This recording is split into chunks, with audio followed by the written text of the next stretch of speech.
Face à l'actualité, toute l'actualité, c'est sur Tambour Matin.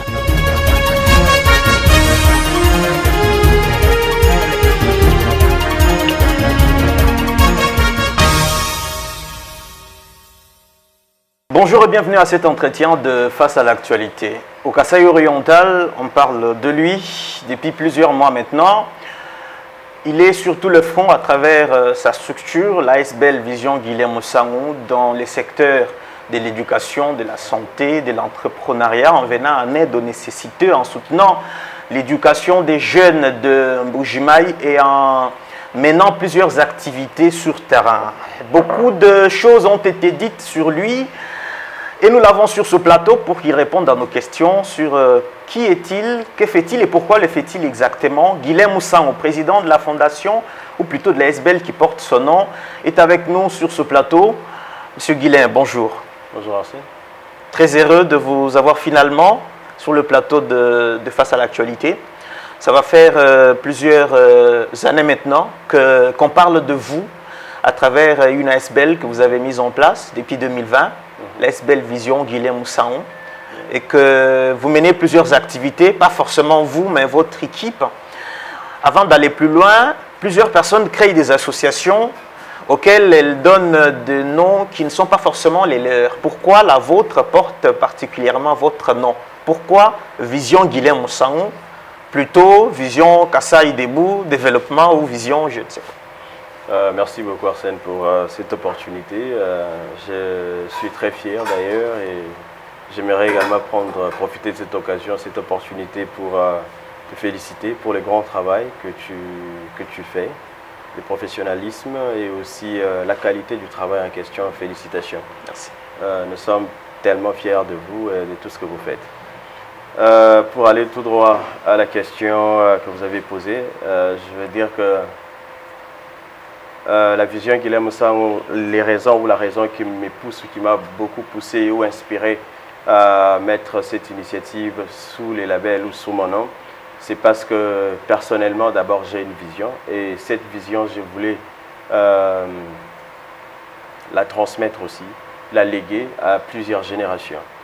Alors, c'est pourquoi je souhaite ou j'ai voulu que mon nom soit aussi gravé, que mon nom reste. Même lorsque je ne serai plus là, les gens se rappellent toujours qu'on avait un certain Guilhem Sangou qui avait une vision. Et cette vision, c'était pour la jeunesse. Cette vision était pour la croissance de ma chère province, de mes jeunes frères, mes jeunes sœurs, mes parents, ainsi que toute la province d'une manière générale. Donc, voilà les raisons qui m'ont poussé ou qui me poussent à garder cette structure sous les labels de mon nom. Alors, la vision, elle se traduit à travers les secteurs d'activité de l'ASBL que vous avez mis en place. Tout à fait. Vous avez l'éducation, vous avez la santé, vous avez l'appui à l'entrepreneuriat des femmes et des jeunes. Avant bien sûr que nous entrions dans le vif du sujet, parce que cette émission va se focaliser sur les activités que vous menez sur le terrain, mais avec un point d'orgue de savoir pourquoi vous les faites exactement, parce que évidemment que derrière une action, on s'entend parfois à des réactions. Mais avant d'aller là-bas, il n'y a pas que ces trois secteurs où il y a des problèmes au Kasaï oriental. Pourquoi la vision Guilhem Sangou a choisi seulement ces secteurs-là? Pourquoi vous n'êtes pas parti par exemple dans l'agriculture aussi, dans les transports en commun? Il y a plusieurs secteurs, dans le football, dans le sport. Pourquoi avoir choisi la santé, l'éducation et l'entrepreneuriat? Merci encore une fois de plus pour cette question. Vous savez Arsène, je suis natif de cette province. J'ai grandi, j'ai vécu, j'ai fait mes études ici. Je vais dire, j'ai vécu ici à Mbujimaï et je connais les réalités de cette province. Je connais les réalités de la ville de Mbujimaï, de nos concitoyens ici. Alors, les raisons qui nous ont poussé à nous focaliser d'abord sur les trois secteurs, c'est parce que, premièrement, on a toujours dit que seul on ne peut pas tout faire. Donc, il faut plusieurs personnes, plusieurs individus pour réaliser, changer ou apporter les développements de la province ou de la ville de Mbujimaï. Alors, c'est dans cette optique que nous, avec notre structure qui est la vision Guilhem Sangou, avec les compétences, les capacités et la vision, comme nous l'appelons, ou tel que c'est nommé la structure. Donc c'est une vision. Alors notre vision, nous avons pensé que les sociales, les domaines dans lesquels nous pouvons intervenir pour directement impacter les sociales ou les vies de gens, premièrement, on devrait s'atteler sur l'éducation. Pourquoi l'éducation? Parce qu'on a toujours dit que rien ne peut être fait sans l'éducation. Donc sans l'éducation, donc rien ne peut être fait. Et deuxièmement, c'est la santé. Vous savez, il y a un adage qui dit que la santé n'a pas de prix. S'il faut parler de la croissance ou du développement, il faut d'abord voir la santé des populations, la santé de toutes les communautés. Alors, si vous n'êtes pas en bonne santé, comment est-ce que quelqu'un va aller travailler si quelqu'un est malade, si quelqu'un souffre? Alors, c'est pour cela que nous avons pensé que la santé, c'était un secteur très important et clé dans la vie humaine, surtout dans les développements des personnes. Et c'est dans ce sens-là que nous nous sommes focalisés également sur la santé. L'entrepreneuriat, vous savez, lorsque vous avez eu l'éducation, lorsque vous êtes éduqué, lorsque vous êtes en bonne santé, la suite, c'est de travailler. Alors, le travail, c'est cet entrepreneuriat des jeunes qui ont des idées, qui ont des atouts, des capacités. Ce sont ces femmes qui se lèvent tôt les matins, qui vont aller dans les marchés pour nourrir leur foyer et soutenir leur ménage. Alors, c'est dans ce sens-là que nous nous sommes dit, nous, selon nos capacités, parce que s'il faut aller faire seulement une entité pour la faire, on pouvait aussi faire et nous dire que nous allons tout faire, mais nous ne voulons pas aller dans ce sens-là. C'est pourquoi nous nous focalisons, ou nous nous sommes dit, nous allons prendre que les 3 secteurs. Et ces 3 secteurs, si vous regardez aujourd'hui, la vision du chef de l'État, son Excellence Félix Antoine Tshisekedi Tshilombo, ce sont les secteurs qui les préoccupent aussi davantage, parce que les grands problèmes en RDC aujourd'hui, c'est les social. Alors nous nous sommes mis un peu dans cette optique, dans cette voie, et depuis 2019, nous nous sommes dit qu'on peut avancer dans ce sens. Donc c'est pourquoi nous avions défini les 3 secteurs, et pour l'instant, nous restons que dans les 3 secteurs. Et dans le secteur de l'éducation particulièrement, vous avez un programme phare, la bourse Guilhem Osango. Vous avez lancé l'édition 2022-2023 avec 11 lauréats. C'est dire qu'il y a déjà d'autres éditions qui ont précédé. La première édition, je me rappelle qu'elle a lieu il y a 2 ans pratiquement, avec 10 des meilleurs diplômés d'État du Kasaï oriental. En quoi consiste cette bourse? La bourse Guilhem Osango, d'abord, je veux un peu reculer, si vous me le permettez. Tout à fait. Ma vision derrière la bourse Guilhem Osango, c'est une initiative qui est venue parce que j'ai fui étudiant à l'époque à l'université officielle de Mbujimaï. Les difficultés que nous avions rencontrées en tant qu'étudiants, c'est parmi les choses qui nous ont donné plusieurs leçons, parce que je me rappelle en 2e graduat, j'avais fait des nuits blanches pour étudier, parce que je devais avoir l'interrogation, mais je n'avais pas encore payé les frais académiques. Et les jours suivants, pendant la journée, on est venu, parce que je n'étais pas en règle, et j'étais dehors, je ne pouvais pas passer la session. Et alors, plus tard, Dieu m'a donné cette chance, cette opportunité de finir ces études-là, je les ai terminées.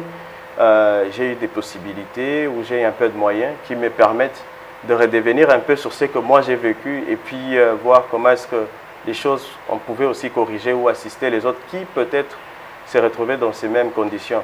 Alors, c'est ce qui a donné plus naissance à la bourse Guilhem Osango. Alors, la bourse Guilhem Osango, elle consiste à prendre en charge tous les frais académiques d'un étudiant. C'est-à-dire, pas tous les étudiants, mais les meilleurs étudiants de la ville de Mbujimaï ou de la province du Kasaï oriental. Donc, tous les meilleurs étudiants, la bourse couvre tous les frais, donc de l'inscription jusqu'à la dernière session, disons la deuxième délibération ou la délibération de la 2e session. Donc nous couvrons tous les frais académiques, et ceci c'est pour... il y a des étudiants qui sont très intelligents, parce que parmi nos lauréats, il y a des lauréats depuis la première édition en 2019 ou 20, ils ne font faire que 80% à l'université. Mais en principe, quand vous regardez les conditions, la situation financière des parents, ces enfants ne pouvaient pas étudier s'ils n'avaient pas eu cette bourse. Alors, nous nous sommes dit que nous allons venir en aide à ces étudiants, les assister et couvrir tous les frais académiques pour alléger les parents, leur donner les souffles pour qu'ils puissent encadrer les autres enfants qui sont encore derrière nos étudiants ou nos boursiers actuels, pour que demain, ces enfants soient aussi comme leurs grands frères et qu'ils puissent bénéficier de la même bourse. Et maintenant, on en est, comme je disais, à l'édition 2022-2023. Comment vous faites pour faire la sélection? Par rapport à la sélection, ce que nous faisons, c'est que je veux dire que la première édition, nous avons pris les finalistes des Exeta et les résultats n'étaient pas, on n'a pas eu de bons résultats comme nous l'avions pensé. Et cela nous a donné ou nous a permis à ce qu'on puisse réfléchir pour voir, parce que nous, on s'est donné les caps de 10 bourses chaque année, mais cette fois-là, on n'avait eu que 3 étudiants parmi les lauréats. 3 lauréats seulement. Les autres, il y a eu même un étudiant qui a été nafé, je pense à l'université officielle de Mbuji-Mayi. Un boursier. Un boursier. Alors, ça nous a directement, on a réfléchi avec notre équipe. Nous avons changé maintenant des critères. Et actuellement, la bourse Guilhem Moussango n'a qu'un seul critère. Et c'est-à-dire, vous êtes en premier graduat, vous devez transiter ou aller en deuxième graduat, distinguer pendant cette période-là d'office. Si vous faites 75%, vous êtes qualifié, vous êtes déjà qualifié pour la bourse Guilhem Moussango. Donc, pour être éligible, donc, si je veux beaucoup plus être dans vos termes, par rapport à l'édition 2022-2023, donc la sélection s'est faite sur base de... Donc nous avons sélectionné sur base des palmarès des universités. Donc nous sommes allés à la source pour savoir qui sont les meilleurs étudiants qui ont distingué, qui ont fait 75% et plus. Alors c'est sur base de ça, donc les étudiants qui sont en premier graduat, qui transitent vers le deuxième graduat, et voilà. Sur base de ça, nous avons sélectionné ces étudiants et vendredi, ils ont été couronnés officiellement comme étant bénéficiaires de la bourse Guilhem Moussango. Vous ne tenez pas compte de leurs origines tribo-ethniques, convictions religieuses, politiques? Non, non, parce que je veux d'abord dire que nous ne sommes pas dans ça, parce que notre détermination et notre vision est globale. Ayant une vision globale, internationale, nous ne pouvons pas nous mêler dans ces genres de choses parce que c'est parmi les facteurs qui nous maintiennent dans le sous-développement. Ça freine le développement ou la croissance sur tous les plans. Alors, pour la bourse, on ne tient pas compte de ça. Nous nous focalisons sur les palmarès des institutions, des universités. Et avant de valider les candidats, nous amenons nos listes auprès des autorités académiques. C'est le cas, par exemple, à l'université officielle de Mbuji-Mayi, on a eu des listes. On a envoyé chez les secrétaires généraux académiques, on a envoyé chez les secrétaires généraux administratifs, si je ne me trompe pas. Alors, eux prennent, ils valident, ah ok, c'est correct. Donc, il n'y a pas de favoritisme, on ne sélectionne pas sur base des tribus, de clans ou des groupements ou des chefferies. Donc, la sélection, elle est très équitable et elle est à la portée de tous. Alors, si je pose cette question, c'est parce que nous avons vu sur les réseaux sociaux un commentaire qui a fait réagir l'abbé Blaise Kanda, prêtre du diocèse de Mbuji-Mayi, pasteur à la paroisse Poundé, paroisse Notre-Dame de l'Espérance. Un commentaire qui demandait pourquoi ce ne sont que des Kassaïens qui bénéficient de la bourse, pourquoi on ne voit pas de personnes qui viennent d'autres provinces pour bénéficier de cette bourse. Et le prêtre vous a apporté un soutien de taille en apportant un éclaircissement majeur, surtout en saluant les activités que vous menez sur terrain. Comment vous avez pris et ce commentaire qui a été décrié par le prêtre et le soutien que vous avez eu auprès de M. l'abbé Blaise, que vous avez d'ailleurs rencontré ce week-end? Tout à fait. En fait, d'abord pour être encore une fois de plus reconnaissant, parce que c'est quelque chose que je ne m'attendais pas à ça, je veux encore une fois de plus profiter de cette occasion, de cette opportunité, dire un grand merci à M. l'abbé Blaise Kanda, parce que avoir des personnages comme M. l'abbé Kanda qui vous soutient, qui vous apporte, qui vous encourage dans ce que vous faites, c'est une grâce.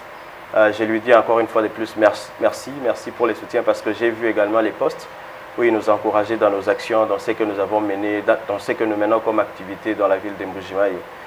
Pour répondre encore à l'autre volet de votre question, je veux dire que le monsieur qui a commenté pour parler de non-Kassaïens, bon, peut-être il n'a pas la très bonne information. La bonne information est que Guilhem Moussango est natif du Kasaï oriental. Il est de la province, il est de cette ville, il est de Mbuji-Mayi. Il a grandi, il a tout fait, toute sa vie, c'est Mbujimaï. Donc tout ce que je suis, même quand je suis en train de parler, c'est Mbujimaï qui m'a tout donné jusqu'à aujourd'hui.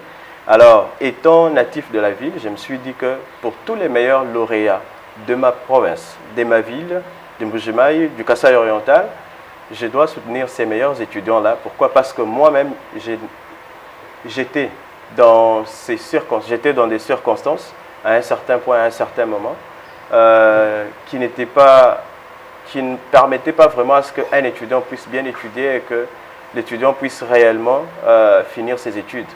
Alors, Dieu m'a fait grâce, étant natif du coin, étant natif de la province, je me suis dit que je veux soutenir la jeunesse, les meilleurs étudiants de la place, en leur donnant des bourses qui vont leur permettre d'étudier sans déranger les parents et épargner les parents de ces côtés-là et dans ces sens-là.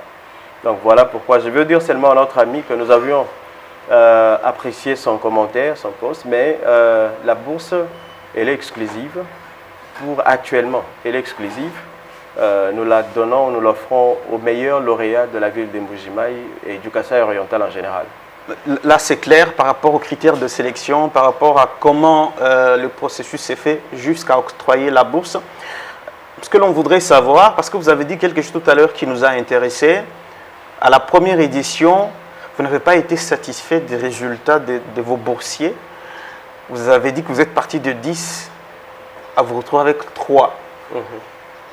Qu'est-ce qui s'est fait exactement? C'est-à-dire que lorsque vous prenez un boursier, vous lui donnez la bourse pour tout son cursus universitaire, ou il faut qu'il continue de remplir certaines conditions pour bénéficier de la bourse?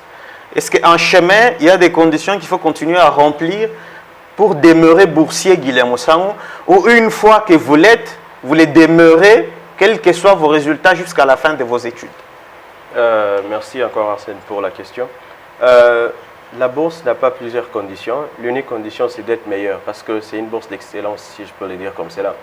Donc, il faut être meilleur étudiant de la ville, de la province du Kasaï oriental. Dès que vous êtes meilleur étudiant, c'est-à-dire que vous avez prouvé de certaines capacités, surtout sur les plans intellectuels. Alors, lorsque vous avez la bourse Guilherme Ossango, dès que vous êtes sélectionné d'office, automatiquement, vous l'avez. C'est pour... ça couvre ça couvre les parcours académiques. Donc, vous aussi, par exemple, vous faites de l'économie ou vous êtes, je ne sais pas en quelle faculté. Donc, la bourse, elle est totale jusqu'à ce que vous allez finir vos études. Étant donné que vous êtes étudiant, donc, vous avez la bourse aujourd'hui. Donc, c'est pour couvrir les 5 années, par exemple, de licence. Et si vous êtes en médecine, ça couvre toute la période que vous êtes étudiant. Même si vous ne continuez pas à vous distinguer? Non, donc c'est une bourse d'excellence. Ah, donc il faut continuer d'être excellent chaque année. Il faut être meilleur parmi les meilleurs. Okay, c'est ce que j'ai réitéré. C'est mon appel également à mes lauréats, à nos lauréats, parce que tout ce qu'on attend d'eux, c'est d'être toujours meilleur. Parce que nous avons une grande vision. Notre vision, c'est d'amener certains de nos boursiers aux États-Unis, en Europe, pour qu'ils puissent continuer leurs études là-bas. Et comme nous avions eu aussi cette opportunité-là, on veut réellement donner aussi cette opportunité à nos jeunes frères, à nos jeunes sœurs. Et demain, comme je l'ai dit autrefois dans la salle, je pense que vous étiez là, lors de la remise officielle, nos lauréats, ils n'ont qu'une seule dette. Ils ont une dette envers la vision Guilherme Ossango et envers Guilherme Ossango en personne. Et l'unique dette, c'est qu'ils doivent être meilleurs jusqu'à la fin, ils terminent. Ceux qui auront l'opportunité d'aller aux États-Unis, ils vont les faire. Et ils doivent revenir faire aussi la même chose que moi, soutenir les jeunes gens qui vont être leurs jeunes frères, leurs jeunes sœurs, les étudiants qui vont être aussi à l'école en train d'étudier après eux. Donc je veux que ce soit cette chaîne-là, que nous puissions créer cette chaîne-là qui n'a pas de fin, qui a donc cette continuité-là. Et nous pensons qu'avec ça, ça peut changer les choses, ça peut aider beaucoup de jeunes. Parce que si aujourd'hui je suis seul qui fait ça, je ne trouve pas ça efficient. Je souhaite plutôt qu'on puisse être à 10, à 15, à 100. Parce que vous vous imaginez, si on est à 100 personnes qui donnions les bourses d'études aux étudiants chaque année, on aura combien d'étudiants qui vont étudier, combien de jeunes, filles, garçons, qui n'ont pas de possibilités d'étudier, mais qui étudient au travers de nos bourses. Alors c'est ça ma vision. Je suis en train aujourd'hui de les soutenir pour qu'eux aussi demain qu'ils puissent soutenir aussi les autres jeunes, les autres enfants qui sont derrière nous. Nous allons à présent parler du secteur de la santé où vous êtes très actif à travers votre ASBL et vous personnellement depuis que vous êtes rentré en Bujimaï il y a quelques jours. Vous venez de lancer d'ailleurs un programme de maternité gratuite. De quoi s'agit-il? En fait, depuis la création de notre entité, la Vision Guilhem Moussaoun, nous avions dit que nous allons œuvrer dans 3 secteurs. Et dans les secteurs de santé, ces programmes, c'est un programme, nous l'avions préparé il y a de cela, je pense, 2 ans maintenant. Et c'est là, on était en train d'attendre les bons moments, les moments opportuns, c'est-à-dire les moments où on devait réunir nos ressources, les ressources parce que vous savez que nous évoluons avec nos moyens, les peu de moyens que nous trouvons. Et voilà, donc on devait se rassurer que lorsque nous allons lancer ces programmes, que ce soit un programme efficient. Donc nous avons lancé la gratuité de la maternité, c'est-à-dire les mamans désormais, dans les premiers secteurs où nous avons lancé ça, donc du côté Mbouya Charles et les restes de contrées, c'est que toutes les mamans qui s'accouchent vont désormais s'accoucher gratuitement. Donc rien ne va être payé, ils ne vont rien payer. Donc une fois que c'est les bons moments, elles vont simplement se rendre dans les centres les plus proches et donc elles seront reçues là-bas et elles vont s'accoucher sans payer même pas 10 francs jusqu'à ce qu'elles vont quitter la maternité. Et ceci pourquoi? Parce que on a eu beaucoup de doléances. Je me rappelle en 2019 certainement, nous avions eu beaucoup de demandes des mamans qui n'arrivaient pas à payer, à apurer leurs factures après la maternité. Et il y a eu des centres où il y avait des mamans qui ont passé 1 mois après l'accouchement. Ils sont restés dans ces hôpitaux-là pendant 1 mois parce qu'ils n'étaient pas en mesure de payer les frais. Et on était, la Vision Guilhem Moussaoun avec notre équipe, nous sommes allés là-bas, on avait payé tous les frais à l'époque. Et cela nous a inspiré que c'est facile d'alléger carrément la tâche. Et dans ce sens-là, nous sommes partis maintenant dans les sens des partenariats avec plusieurs institutions, les centres de santé, les hôpitaux, et pour carrément formaliser notre vision, qui est également la vision du chef de l'État, Félix-Antoine Tshisekedi Tshilombo, qui se bat encore à Kinshasa pour l'effectivité de ces programmes-là. C'est pourquoi nous avons pensé qu'anticiper déjà ces programmes ici au Kasaï oriental, la ville du président, c'est aussi les soutenir. Être dans sa vision parce que vous savez un chef il n'a pas toujours il ne peut pas tout faire, donc lui il a besoin de personnes qui vont capter prendre sa vision et la matérialiser. C'est dans ce sens là nous avons vu ça à Kinshasa, beaucoup de femmes beaucoup de mamans sont dépannées de ces côtés là. Nous nous sommes dit qu'on amène ça au niveau local chez nous et que les mamans commencent à s'accoucher gratuitement sans payer aucun fonds. Donc le programme, nous l'avions lancé hier et nous allons continuer dans d'autres zones également. Et voilà. Lorsque une maman s'accouche, il y a non seulement les frais de maternité, mais vous savez qu'il y a d'autres frais.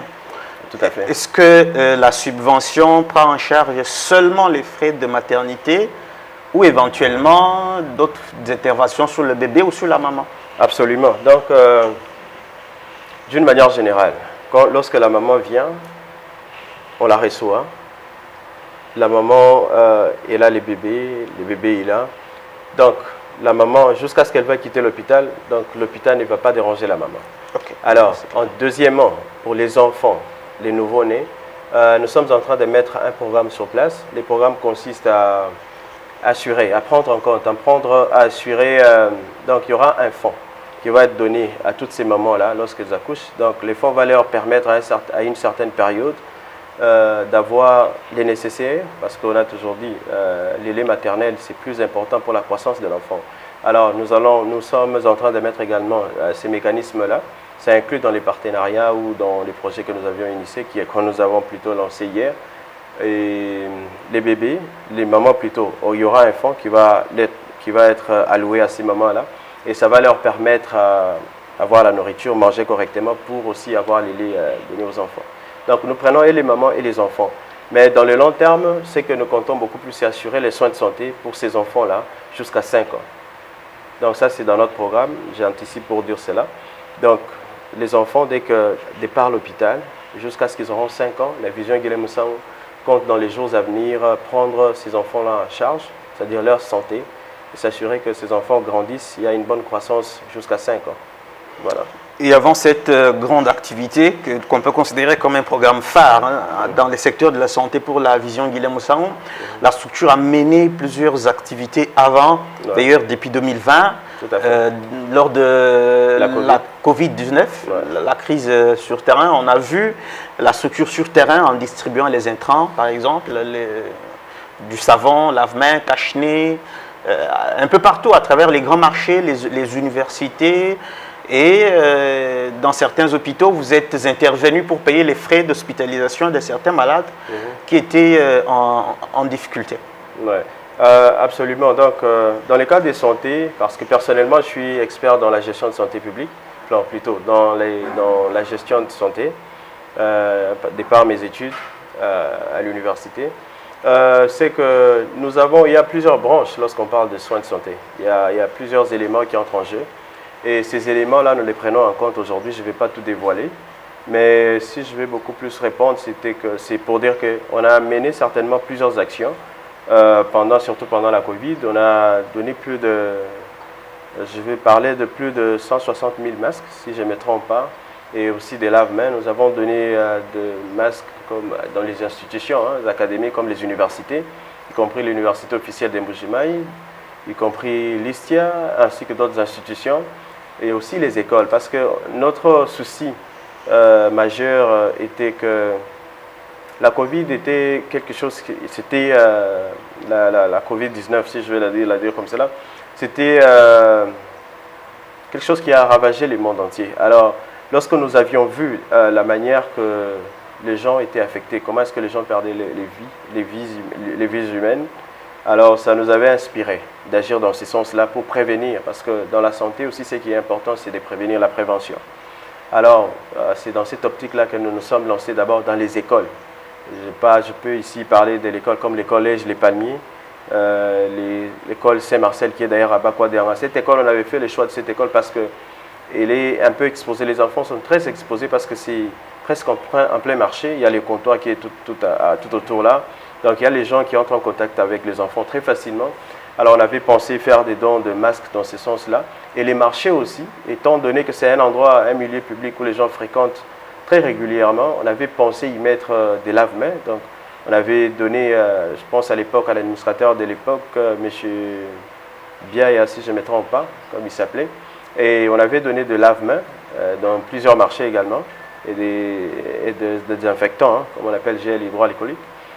Dans les marchés comme Kalala Lobo, si je ne me trompe pas, à Kalala Lobo, marché Missessa 2, les marchés là où il y a eu un incendie également, on avait donné plusieurs lave-mains de ces côtés-là, et cela avait permis de sauver les vies des gens. Nous pensons qu'avec ces actions-là,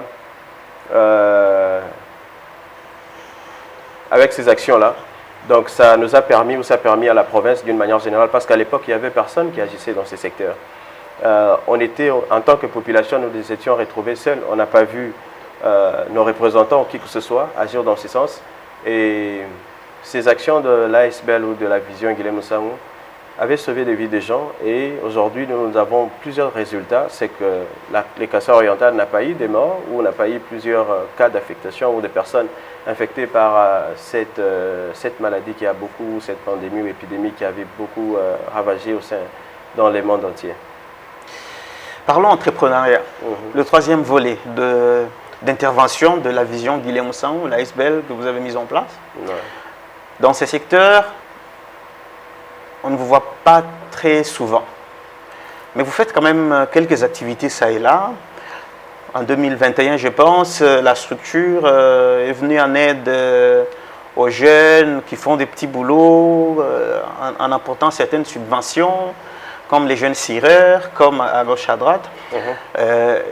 Et très récemment, vous avez volé au secours d'une des victimes de l'incendie du marché Bakwa-Dianga. C'est des activités comme ça que je cite, mais de manière générale, dans ce volet, que fait la structure? Dans ces secteurs-là, peut-être que vous n'avez pas la très bonne information. C'est parmi les secteurs, quand nous regardons dans nos activités déjà menées, c'est parmi les secteurs qui nous ont beaucoup coûté, qui ont pris beaucoup plus de moyens que d'autres secteurs, ces secteurs-là. Peut-être que que l'information, la bonne information n'est pas donnée. Donc, dans Alors, ces secteurs, dites au public, qu'est-ce que vous faites dans ces secteurs? Absolument. Dans ces secteurs-là, ce que nous faisons d'une manière générale, c'est d'assister, apporter les soutiens aux jeunes, surtout aux femmes aussi. C'est dans ces cadres-là que si vous partez dans les marchés Kalala Lobo là-bas, juste à gauche, il y a plusieurs mamans qui sont là-bas. On les avait apportés, je vais dire, on a renforcé leur fonds leur argent, si je ne peux pas parler de fonds de commerce, alors leur capital, si je peux parler comme ça. Alors là, on avait, je pense, plus de 200 mamans, pas seulement là-bas, parce qu'il y a aussi les marchés Missessa 2, là-bas au port Mbinza. Donc là, on arrive comme les mamans de Balmantonda, il y a des mamans aussi de Maïmatala là. Elles vendent, elles achètent l'eau de 5 000 francs seulement. Et quand il y a la pluie, c'est fini pour elles. Alors la vision Guilhem Osango est venue au secours de ce genre de personnes pour leur renforcer. C'est-à-dire, même s'il y a la pluie aujourd'hui, une maman de Maïmatala ne va pas s'inquiéter. Parce qu'elle sait qu'elle a au moins une garantie. Et ça, ce sont les activités que nous avons menées. Les mamans qui vendent les biteku-teku. Si parmi nos meilleurs, nous nous appelons comme ce sont les choux, hein, les mamans que nous aimons beaucoup plus. Parce que vous imaginez, parmi ces mamans-là, nous avions retrouvé une dame. Elle a 9 enfants et son mari ne fait absolument rien. Les matins, son mari se réveille, il s'assoit, il se met en dessous de l'arbre, il prend les dames, hein, comme on appelle dames, et jeu de 6.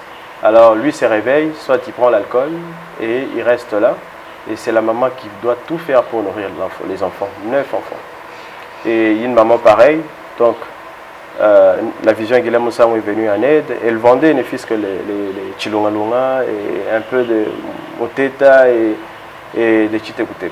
Alors nous l'avons pas seulement triplé ce qu'elle avait comme capital, mais également nous l'avons assuré. Nous prenons ces enfants, 5 de ces enfants en charge du côté frais scolaires, parce que les enfants sont encore aux humanités, hein, secondaires. Et donc ça soulageait par exemple cette maman-là. Donc dans les cas d'entrepreneuriat, on a déjà mené plusieurs actions. Je me rappelle encore les enfants qui font les cireurs. Nous les avions également dotés d'outils de travail et suppléés également avec un fonds pour les aider à maintenir ce qu'ils font. Et en dehors de ces mamans-là, nous avons aussi, il y a plusieurs activités. Donc si je me mettais à les énumérer ici, nous allons prendre toute une journée. Donc la vision Guilhem Osango est totalement engagée depuis que nous menons ces activités depuis 2019.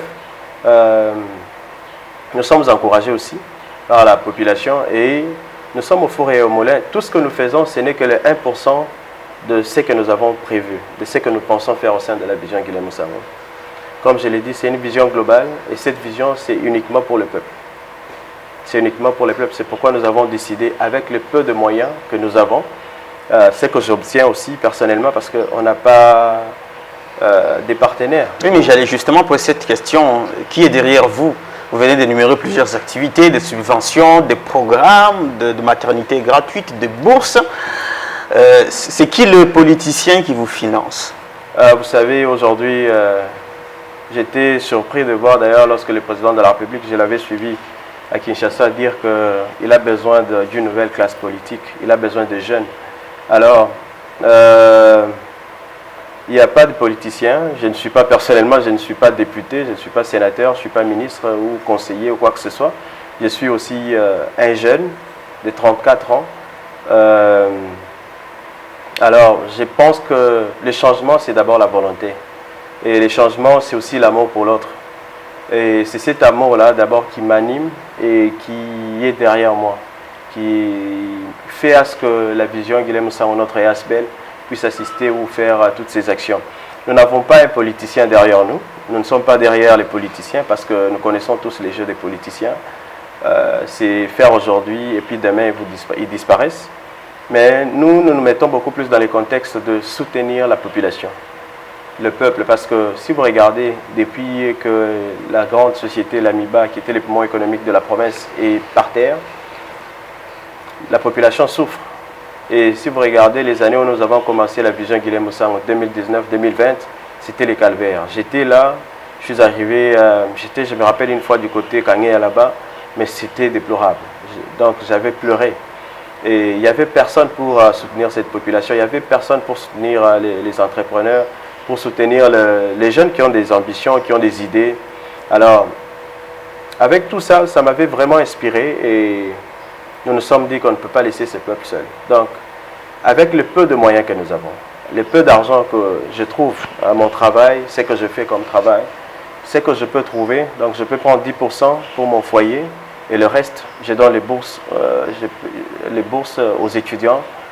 J'assiste les mamans qui sont aussi en détresse parce que le bonheur, ce n'est pas seulement être seul, mieux vivre, tes enfants étudient mieux dans de meilleures conditions ou quoi que ce soit, mais c'est de créer l'équilibre au sein de la société.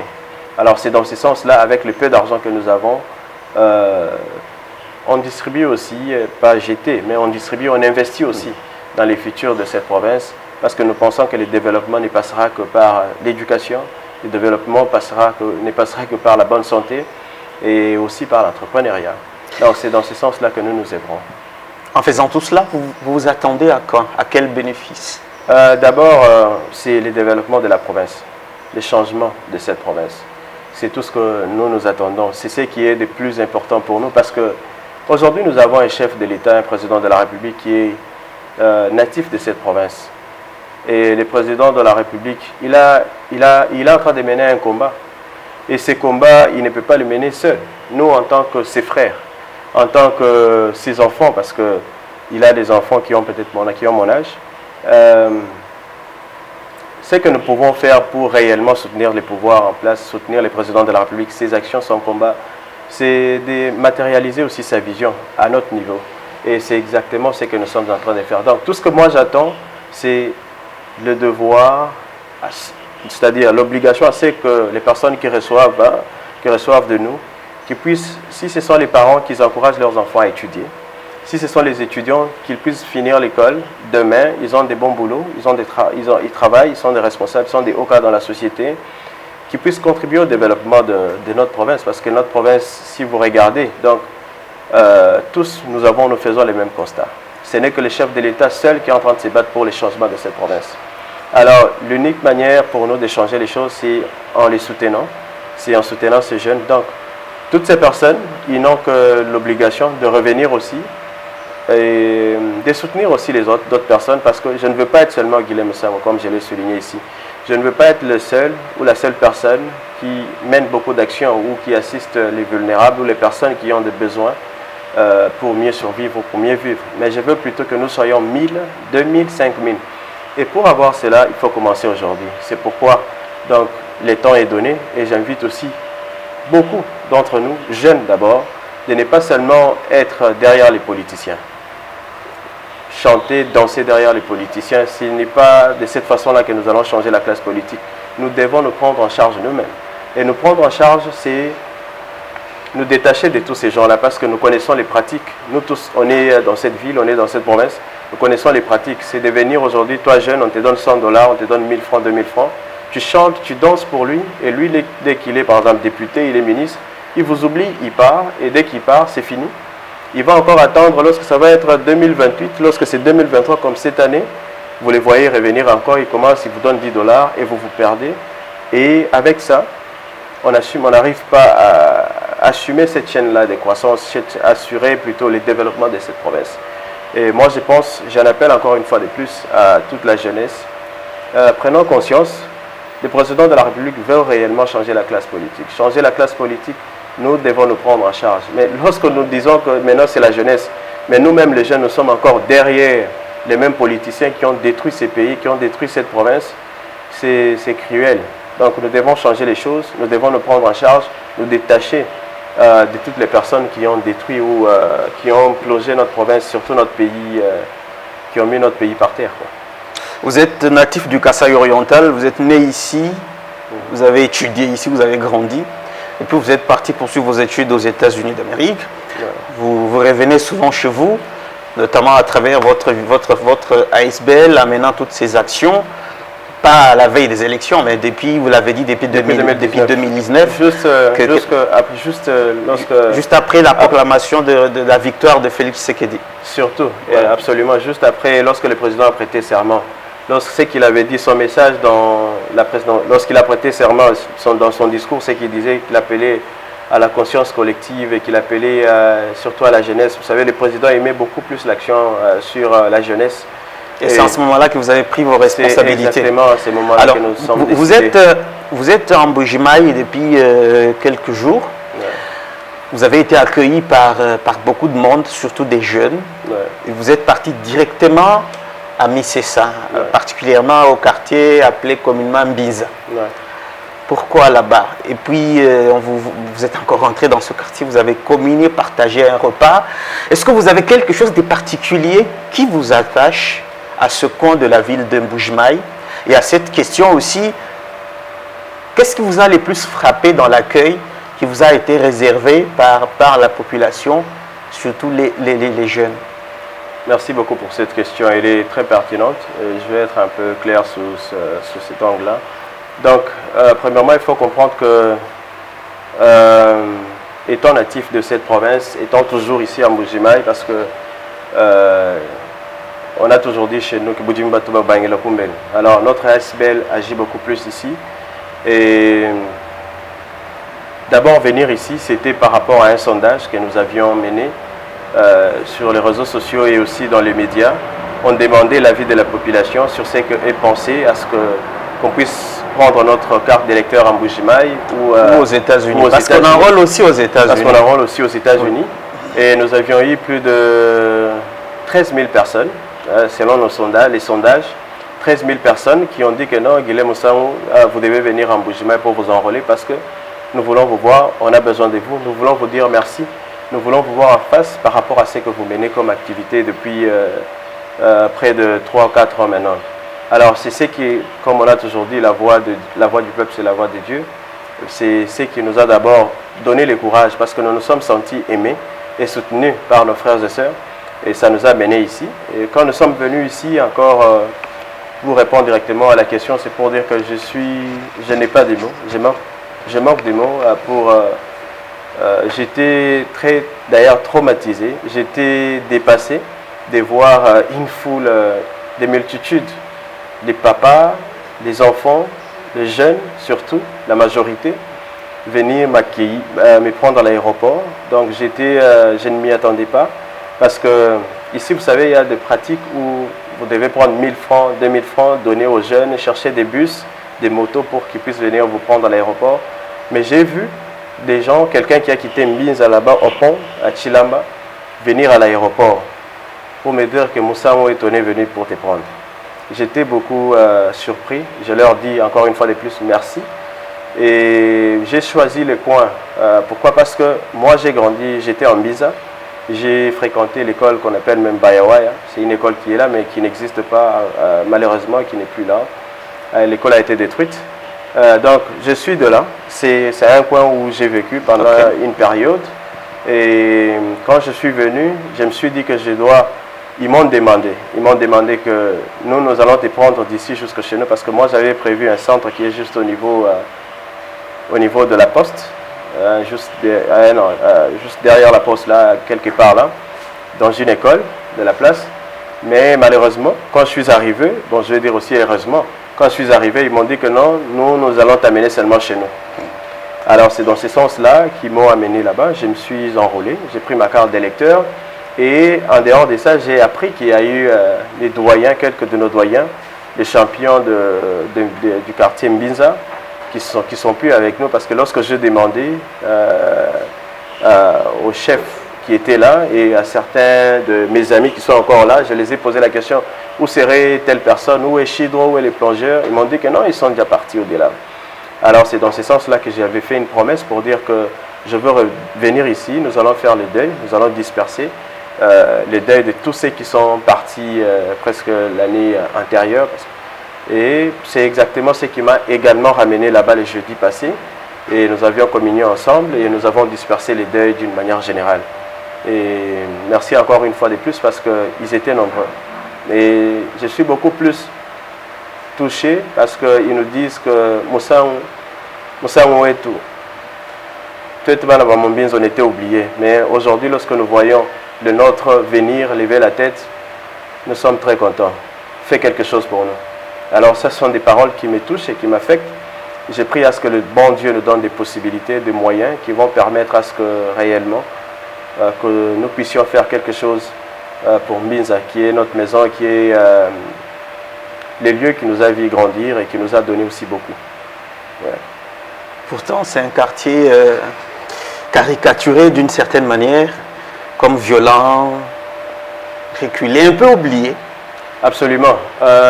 Violent, reculé, ce sont des termes parce que ce n'était pas peut-être encore les bons moments. Mais maintenant, bon, je n'ai pas vu la violence.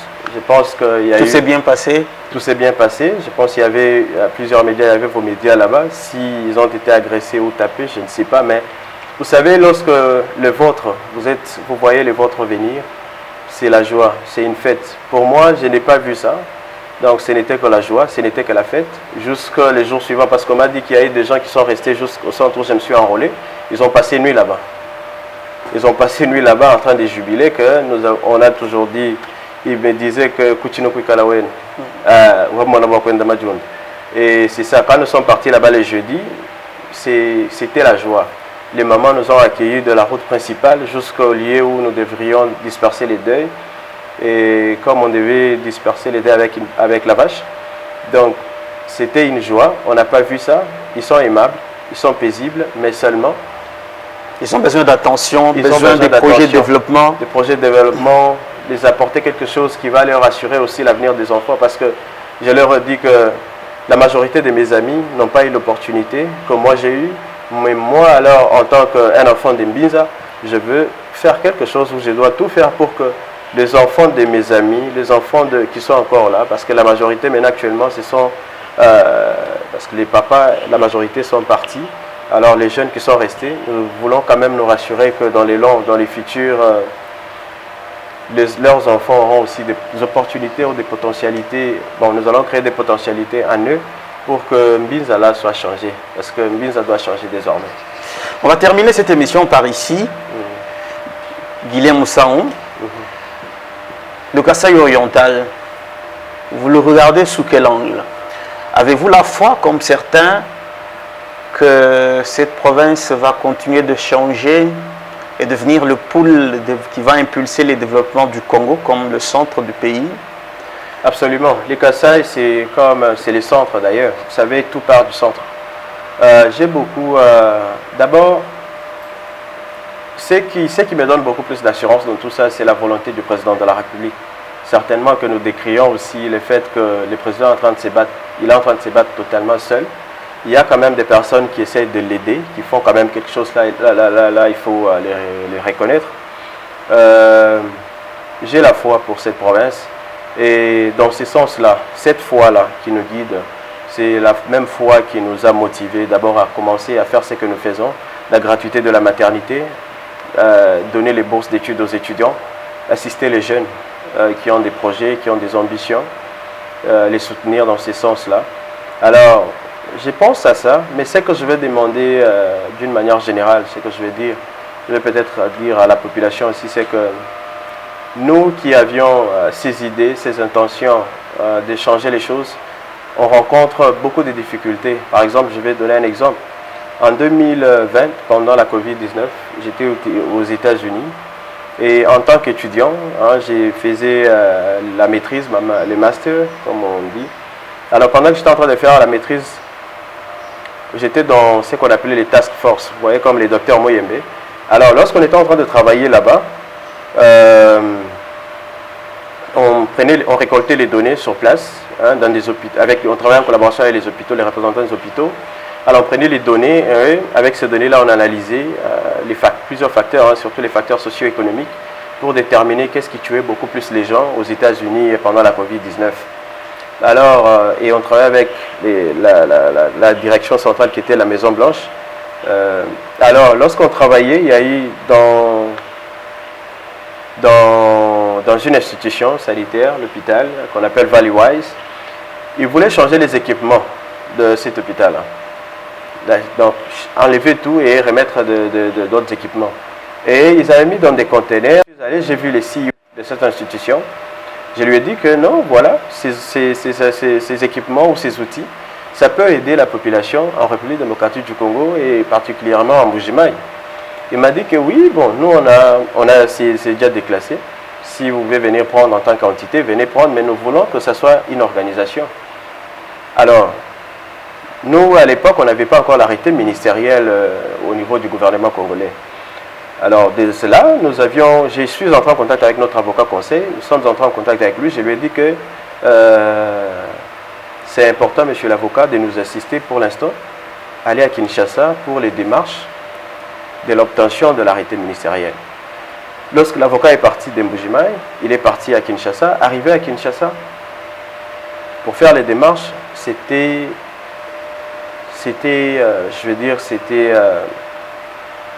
une souffrance. Une souffrance parce que les documents qu'on pouvait avoir dans moins d'1 mois, ça nous a pris une année. Une année, ça nous a coûté plus de 5 600 $. Vous arrivez ici, on vous dit qu'il faut aller là-bas, aller à gauche, aller à droite, donnez-moi ça, donnez ceci, tout ça. Et toutes ces choses-là, ça nous a perdre tout ce qu'on devait avoir aux États-Unis. Pourquoi? Parce qu'il nous fallait avoir l'influence. On n'avait pas cette influence-là. Parce qu'on avait l'influence, si par exemple j'étais député, j'étais ministre, j'étais conseiller, ou j'étais quoi, vous savez, je pense quand même que vous avez une idée sur comment est-ce que les systèmes fonctionnent ici chez nous. Ça devait me permettre d'avoir ces documents-là même dans peu de temps. Et nous avions raté ces équipements. Et les équipements, je ne sais pas, ils avaient jeté ça. Vous imaginez un peu, on a jeté plusieurs choses. Et c'est une année après que nous avons eu maintenant l'arrêté ministériel ou l'arrêté du ministre national, le ministre des tutelles au niveau national. Et on a perdu ça. Alors, avec tout ça, j'ai compris que le système tel que ça fonctionne, ça demande de l'influence. Ça demande de l'influence, mais cette influence-là que nous n'avons pas. Alors, c'est dans ces cadres d'idées-là que nous sommes en train de voir comment est-ce que nous pouvons nous orienter pour que réellement, tel que je l'ai dit, que ce que nous faisons aujourd'hui dans la vision Guilhem Moussa, ce n'est que les 1% de ce que nous pensons faire. Les bourses, on veut arriver, on veut en donner même 100 ou plus de 100. Mais nous sommes bités aussi aux possibilités, les moyens, parce que tout ce que nous faisons, si je vais encore les répéter, c'est avec nos moyens propres. Aujourd'hui, la vision ne donne que 10 bourses aux meilleurs lauréats chaque année. Alors, ce n'est que les 1%, ou surtout en matière de bourses, ça peut être les 0,1% de ce que nous pensons faire dans ce sens, parce que l'éducation est très importante, elle est utile pour assurer l'avenir de demain. Alors, demain, si nous avons des potentialités, ou si nous pouvons trouver d'autres opportunités, certainement, qui peuvent nous aider à atteindre ces objectifs, c'est quelque chose que nous comptons vraiment, quelque chose que nous pensons vraiment réaliser ou faire demain. Et je crois que c'est possible. Les développements, surtout si je vais chuter par votre question, les développements c'est nécessaire, c'est important. Les développements pour les Kassai orientales, c'est imminent parce que nous devons agir pour avoir ces développements. Et ces développements, si je vais les répéter, c'est toi, c'est moi, c'est nous tous. C'est nous jeunes surtout. Nous jeunes parce qu'on dit que la jeunesse c'est l'avenir de demain, mais moi, je vais un peu recorriger ça pour dire que la jeunesse, c'est l'avenir d'aujourd'hui. Parce que nous devons commencer à travailler aujourd'hui. Et c'est dans ce sens-là que Guilhem Moussa, la vision Guilhem Moussa, nous avons déjà commencé depuis 2019 à mener les actions que nous faisons, à remettre les bourses d'études. Aujourd'hui, hier, nous avons lancé la gratuité de la maternité au Kassai oriental à Mbujimai. Nous pensons que c'est dans ce sens-là que nous aussi nous contribuons au développement de cette province. On ne doit pas seulement attendre dire que Félix Tshisekedi va faire ça seul.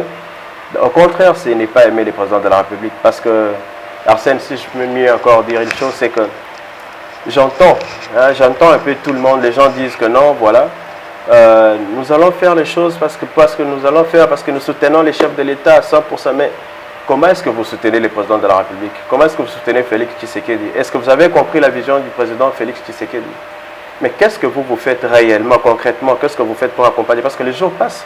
Ça fait 4 ans, bientôt, ça fait presque 5 ans que le président Tshisekedi est en fonction. Mais qu'est-ce que vous faites? Ce n'est que la même chanson que vous ramenez vers la population. Je soutiens le président Tshisekedi. J'ai la vision du président Tshisekedi, mais qu'est-ce que vous faites concrètement? Le président Tshisekedi est en train de... Il veut que la population soit éduquée. Il veut que les jeunes soient majoritaires dans les institutions. Mais qu'est-ce que vous faites, vous qui soutenez le président de la République? Donc c'est dans ce sens-là d'abord, moi je m'adresse beaucoup plus à la jeunesse. Prenons conscience, agissons de maintenant. Tout ce que tu peux avoir, 1 franc, 2 francs, réfléchis.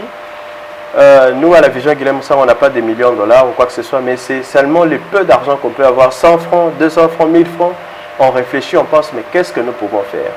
Et c'est dans ce sens-là, si tout un chacun, si toute la communauté, si toute la jeunesse réfléchissait dans ce sens, je pense qu'il y aura certainement les développements, il y aura la croissance. Et ça va être palpable et nous allons changer notre province d'une manière générale ensemble. Merci Guilhem Oussaou, président de l'ASBL Vision Guilhem Oussaou, de vous être livré à cet exercice et d'avoir répondu à nos questions.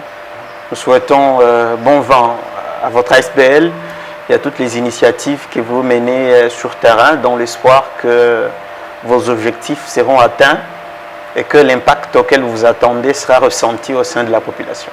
Merci beaucoup Arsène, merci pour cette opportunité. Mesdames et messieurs, cet entretien de Face à l'actualité est terminé. Merci à vous qui l'avez regardé à travers toutes nos plateformes. Nous vous fixons un rendez-vous très prochainement, tout en remerciant Jean-Pierre Kabongo et toute l'équipe technique ainsi que toute l'équipe de Smart Communication. Prenez avec nous rendez-vous, je disais tout à l'heure, la semaine prochaine pour une autre émission. Au revoir.